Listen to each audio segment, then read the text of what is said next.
Hey guys, I'm back with another video. So I am a minor control player, right? This is my deck. This is the deck that I love to play. You don't see me playing it because it's just not that good. You see Musketeer, she's like a mid card. Bomb Tower, it's like a mid card. Gobs, it's like a mid card. All of these cards that I like to play, they are just mid. So I play this deck, and this is my ancestral home of a deck, but I just lose. Why do I lose? I lose because the cards just aren't good enough. I can play perfect micro, perfect macro, it won't work. Why won't it work? Because their cards are simply better than mine. They have Evo Idrag. What do I do against Evo Idrag? I lose. Yippee! So I'm just losing. I'm losing lots of games, and I go, fine, I'll sell my soul if it means I can keep playing Minor Poison. So I swap off of my mid nonsense to my like high A tier, low B, like mid tier, slightly higher mid tier nonsense. So I've got Evo Tesla. This is a pretty solid Evo Val. She's a really good Evo. Little Prince, I mean, he's okay, I guess, but like, I'm playing a good deck. In fact, this deck is really good. I'm playing it, and I'm on a win streak. I'm like, wow, this is really good stuff.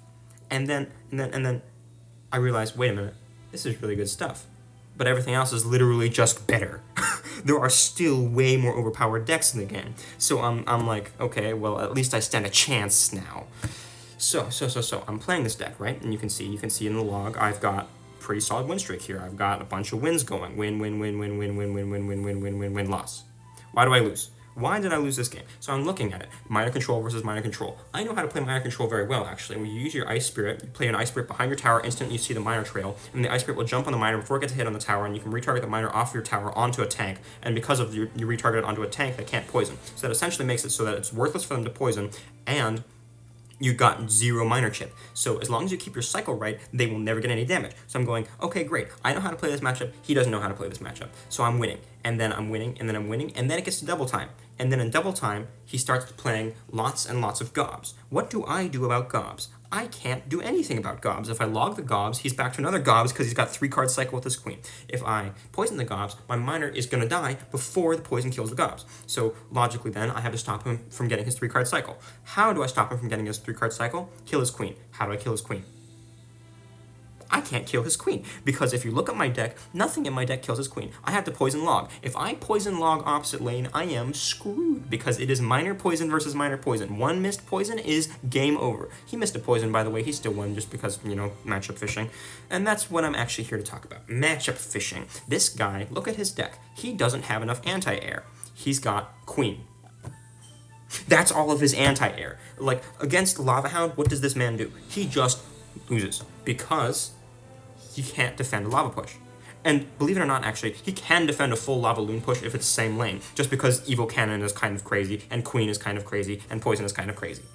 But if I play Lava Idrag one lane, Valk Loon the other, it's Jover for him. What does he do? He cannot queen both sides. You need a queen for the loon, you need a queen for the hound, so it's just over for him.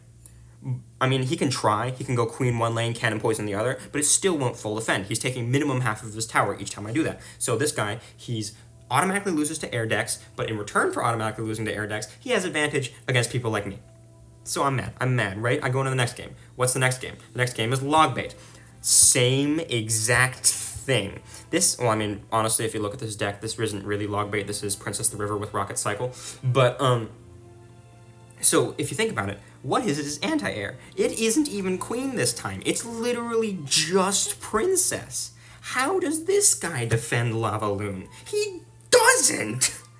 And so I am madder now, because the first guy I play against, he beats my minor control because he's matchup fishing against Lava Hound. The second guy I play against, he also beats my minor control because he's also matchup fishing against Lava Hound. So I go, okay, fine then. Logically, I should swap to Lava Hound, and that will win me games, right? So I switch to Lava Hound. Now, keep in mind, I'm a minor control player. I don't actually know how to play Lava Hound all that well. So anyway, I'm playing Lava Hound. This guy's playing RG. So I don't know how to play Lava Hound, but this guy, he really doesn't know how to play RG. He is trash. Let me tell you, he probably would have beaten me if I was playing minor control, because lightning is just overpowered, RG is just overpowered, Evil Hunter is just overpowered. So anyway, he's playing Hunter Lightning Cycle, and he just gets stomped on. I let him take a tower so I could take his second, you know? I was feeling that confident. But he got annihilated, so I'm like, finally, I can get somewhere. I can play the game on a semi-level playing field. But you might realize matchup fishing doesn't just go against Lava Hound, it also goes with Lava Hound. So the next game that I play, what is it?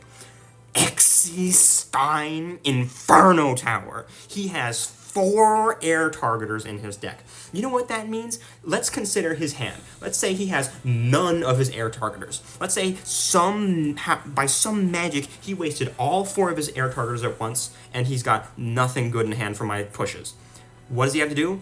Literally just log. If he wasted all 4 of his anti-airs, he can literally just log, and he has a new anti-air in hand. He is never farther than 2 elixir off of an anti-air. Isn't that crazy? I can't do anything in that matchup. But that's not the worst part. The worst part is that he lost. So anyway, now we are going to go in depth on why this man lost when he was playing Barrel when I have no good small spell and quadruple anti-air into Lava Loon. Right. So let's look at this through. Let's spend some time together analyzing the downfall of this man. So I'm watching, right? What does he play? I don't have Lava first play, but I never Lava first play anyway. I see Xe, Evo Xe. That's trouble. Evo Xe means I've probably already lost this game because Evo Xe is so extremely good against Hound. And I'm so happy because I just swapped a Hound and now I'm getting hard countered. So anyway, I play Drags the Back, because I'm hoping that maybe Lava Hound will be somewhere within the next 5 cards of my deck, so I can Lava the River and try and punish him for wasting an Xe first play. Because, in case you don't realize, when you're playing an Xe deck, you should never waste your Xe. It's a really bad idea to waste your Xe, because typically Xe is the only anti-air in your deck. So he wastes his Xe, and I go, maybe, hopefully, possibly I can punish him somehow. I cannot maybe, hopefully, possibly punish him somehow because my Lava Hound is not close enough in my starting hand. I got starting handed in this situation. Hooray. Anyway, so I'll let these Skelly Drags just go, and I'll play passive, and I'll play my Valk for his Xe, because I don't realize the extent of this matchup yet. And then he plays Gang here, and I go, okay, right, Gang. This is probably not actually Hog X NATO or something like that. He's probably playing either Loon X NATO or some nonsense with recruit spam that just slapped an Evo Xe because it's the newest Evo, and that means it's overpowered. Second newest Evo, which means that it's overpowered. Anyway, I see the Gang, instant zap. I mean, not quite instant, but fast enough to get me some hits on tower, because I want to see the rest of his deck, and I might as well force him to play it if I'm going to see what his deck is. So I zap, I Valk for his Xe, and because I Valk for his Xe, I play it in a very specific spot that he can't NATO to my tower. So I know, like, a little bit of how to play the game, you know? And he just lets my Skelly Drags go for no reason. That's fun. So anyway, that's like a little bit less than a quarter of his tower. I see Knight. I'm thinking to myself, Knight, Evo Xe, Gang. This is probably Loon's cycle. And then he plays a Stein the River for my eye drag. So, like, at this point, I'm going, no. Because he's got Evo Xe, which alone solos Lava Loon pushes, and Stein, which alone solos Lava Loon push. I mean, not quite alone, but practically alone. Solos Lava Loon pushes. So I'm like, oh boy, this just got unwinnable. So he actually played that Stein terribly. He should have played that just not at all, because I was able to get my guards off there, and that protected the eye drag, so that was able to full kill his stuff. And I realized, okay, he's still 1 card off of his Evo Xe. Let me Loon opposite lane to try and force out his Evo Xe, because I know, okay, fine, maybe he has Stein and Evo Xe, but at least I can try to get something going by getting both of his cards out of hand, because I know he's not back to a Stein for a long time, and if I can get his Evo Xe out of hand right now, then maybe I can set up a Lava Pound push and try and make something possibly happen. So I'm going, all right, at least I have my his Stein and his Evo Xe out of hand. Let's see where we can go from here. And then Inferno Tower. I'm thinking, great, okay, maybe I have some shred of hope. And then he pulls out an Inferno Tower. Stein Xe Inferno Tower. With Gang for added sauce. Now, I don't think I need to explain to you how terrible this is, but I will also, you saw the good game there, I will explain this for dramatic effect. Stein, right? Let's consider Stein for a moment. He can choose when to get damage. If he wants damage, he can go, waiter, I think I'll have a quarter of his tower in this push, and then he'll Stein the River, God Barrel, and I'll lose a quarter of my tower. There's nothing I can do about it, because I don't have any good small spells, I don't have anything good for his Stein. If I drag for his Stein, it gets reset. If I guards for his Stein, he abilities. If I Valk for his Stein, he gets Stein damage. So there's nothing I can do about it. If he Steins the River, I'm taking damage. How fun. So I see Inferno Tower. Of course, Inferno Tower counters my Loon, counters my Lava, counters my eye drag. Stein counters my eye drag, counters my everything. He's got Evo Xe, counters my everything. That's just so fun. And then, okay, I'm like, fine. Because he is, as long as I can bait out his Evo XE this cycle, this right now, and then maybe I can possibly try to get something going. So I'm just waiting. I'm playing. I stop his Stein from getting on my tower because I realize this is probably going to be a close game. This is going to be down to the wire. So I don't want to take any unnecessary chips. So keep his Stein off my tower, zap his stuff. He gangs the river on 6 for no reason. Clearly, he is the pinnacle of skill. So anyway, I counter with my Valk. He has to play a Knight. And I'm thinking to myself, okay, I believe he has multiple anti-airs in hand, and because he just has multiple anti-airs. So how am I going to do this? I decided to play an I-Drag again. I know he has Stein back in hand, but I played it low enough this time that he can't just Stein the river for no reason. He plays Stein, I go my Loon again. I want him to play his Evo XE. He plays his Evo XE. That is very good for me. Of course, it's not good for me because I'm literally just giving him a free Executioner, but I gotta get it out of hand somehow.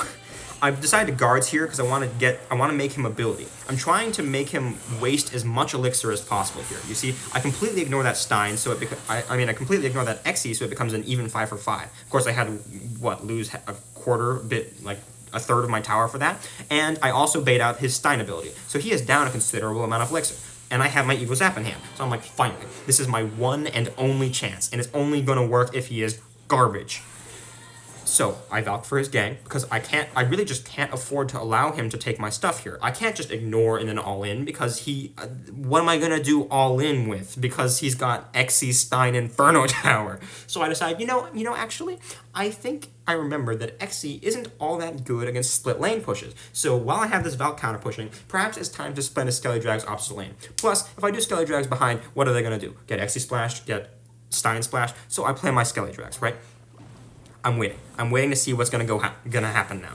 I've got my Zap, I've got my Fireball in hand, I want to see what's going on. And he Inferno Tower's high. That is a stupid Inferno Tower. Why is it a stupid Inferno Tower? Because I can Loon snipe it. Or I could I-Drag snipe it. I could anything snipe it. I have no idea what he's thinking with that Inferno Tower. But anyway, he plays it, and then he plays a Stein too. Now, this is his downfall, because he played 2 humongous, stupid mistakes in a row. So, he plays a Stein and an Inferno Tower in Fireball range of each other. And you look at my hand, Fireball Zap, things that die to Fireball Zap on the field. So I play it. I play it as soon as humanly possible and get it off my screen. And of course, he still has XE in hand because it's just nigh impossible for this man to ever have no anti-airs in hand. So I get only 2 Loon hits for that. But, okay, I've got his tower down to 589. How am I going to finish off this game? I have to finish off this game somehow. So I'm just playing. I'm just trying to cycle around to my Fireball. I realize I probably have to Fireball cycle this guy. So he goes, waiter, I think I'll take a quarter of his tower now, and he plays his Stein at the river. Reset my I-Drag so it does nothing for me on defense, and push towards my tower. So that's fun. So anyway, I guards, because, I have to, and then I play Zap Fireball for his stuff. I kind of just have to. If I don't, then I'm taking minimum half my tower. He plays Gang the River. What am I going to do about it? Well, I better play something. I decided to save my Valk, because, of course, he's got so much stuff, I would rather save my Valk. But I realize, in this moment, I am up just a tiny bit, but I'm never going to have another opportunity. This isn't even really an opportunity, but I have to take his tower now, because every instant that I am not trying to take his tower, he is taking my tower. So I go, okay, it's do or die. Valk Loon the river.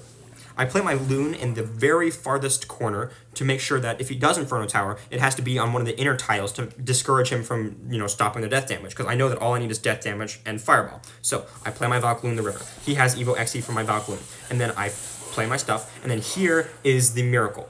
I Zap in the perfect amount of time to stop his XE from knocking my Loon back, and it knocks my Loon towards his tower. And he plays his Inferno Tower to pull my Loon out of range so the death damage won't be in his tower, but this is when the overpoweredness comes back to bite him. Evo XE does not need extra damage. All it needs is knockback. Knockback is overpowered enough, but they gave it the damage. And because they gave it extra damage, it kills my Loon before it can walk out of range of the Inferno Tower, and that's game.